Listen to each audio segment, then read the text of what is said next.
Good morning everyone. My name is Shobha Krishnakumar. I have completed my MSc in Medical Biochemistry from Madras University. I have completed my B.Ed from Teachers Educational University, Tamil Nadu. I have an overall experience of 5 years in India as well as in abroad. And my strength in teaching is I could able to handle both chemistry and biology up to higher secondary level. And why I am a teacher? I remember the first day of my school as a teacher were 40 students sitting before me and looking at me. I could able to understand one thing from their eyes, that they are expecting something extraordinary thing from me. At that point of time I understood that what a responsible job is this. And secondly, there are different kinds of students where some are naughty, some are calm, and some are the students who put on asking questions. And there I understood that the teaching job or the teaching profession is not only to teach the children but also to learn and upgrade ourselves.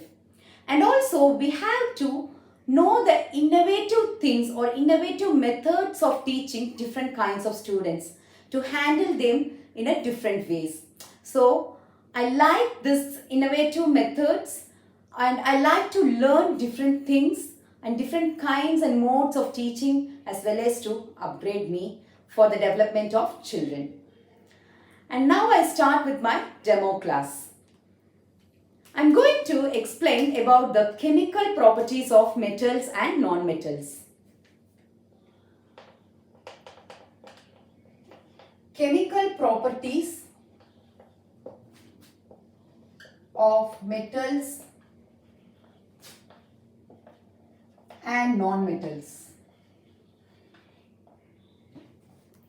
Now, why we want to learn the chemical properties of metals and non-metals? Because physical properties are alone insufficient to classify the element as a metal or non-metal. So, we have to take help of chemical properties. First is the reaction with oxygen. First, we will learn the reaction of metals with oxygen. Metals, when it reacts with oxygen, it gives metal oxide. Metals on reaction with oxygen gives metal oxide. I will explain this with an example. Iron, when it is exposed to air and water, iron when it is exposed to air and water, it forms rust. The chemical reaction can be given as Fe, iron, plus oxygen plus water gives rust. Fe3O4 plus hydrogen. So this is rust. Okay.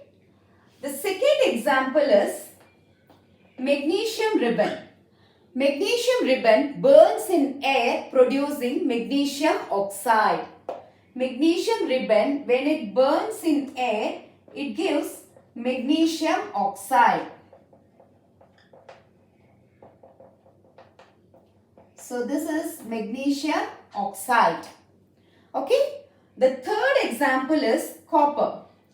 Copper, when it is exposed in moist air, it forms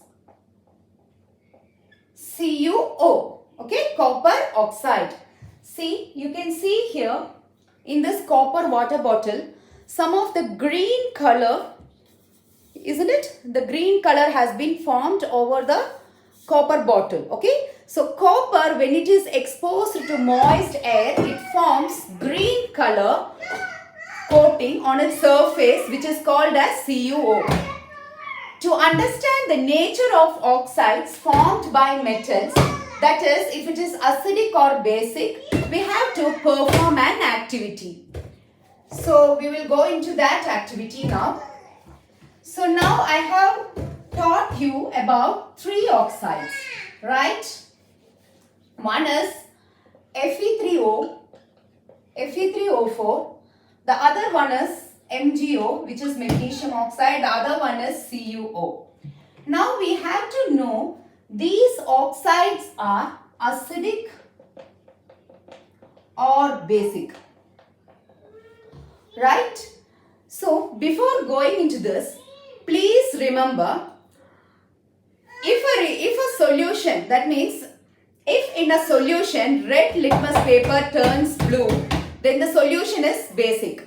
While if the blue litmus paper turns red, then the solution is acidic. Okay? Yes, got it? If the red litmus paper turns blue, it is called as the solution is said to be basic. While if the blue litmus paper turns red, then the solution is said to be acidic. Okay? Now, we can understand this more with the help of some activity. Yes? Now, you take little bit of rust in a test tube or in a beaker and pour some amount of water. Very, very, very little amount of water. And then shake it well.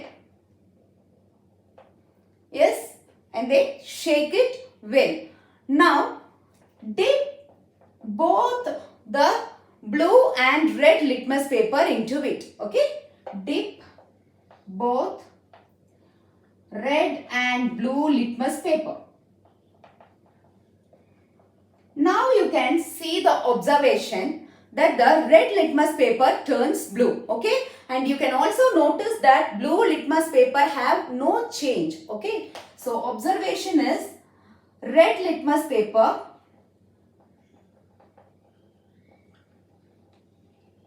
turns blue. From this activity, we can understand that the metal oxides are basic in nature. Okay, so from this we can understand that metal oxides are basic in nature.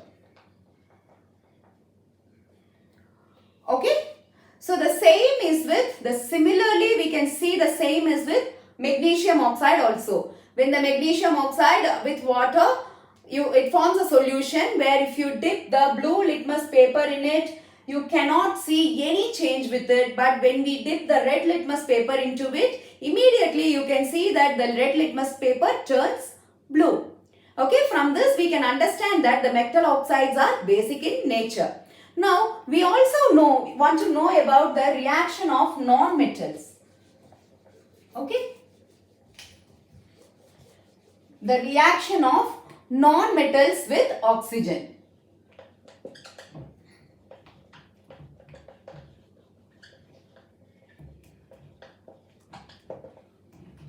Yes, now you can take a little amount of sulfur, okay, in a spoon and heat it.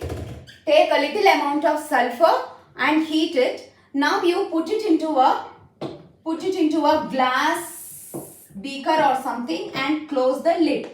After some time, you add some water into it and immediately you close the lid. Okay, quickly you add the water and immediately you close the lid. This activity you cannot do it by yourself. You please seek the help of your teacher. Okay, and now you dip the blue litmus as well as red litmus paper into it. So you cannot notice any change with the red litmus paper, but the blue litmus paper immediately changes the color into red.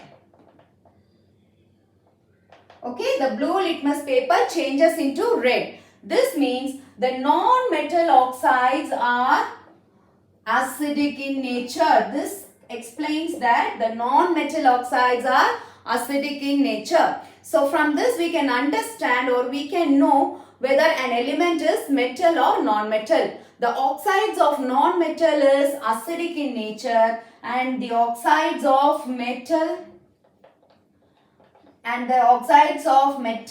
is basic in nature.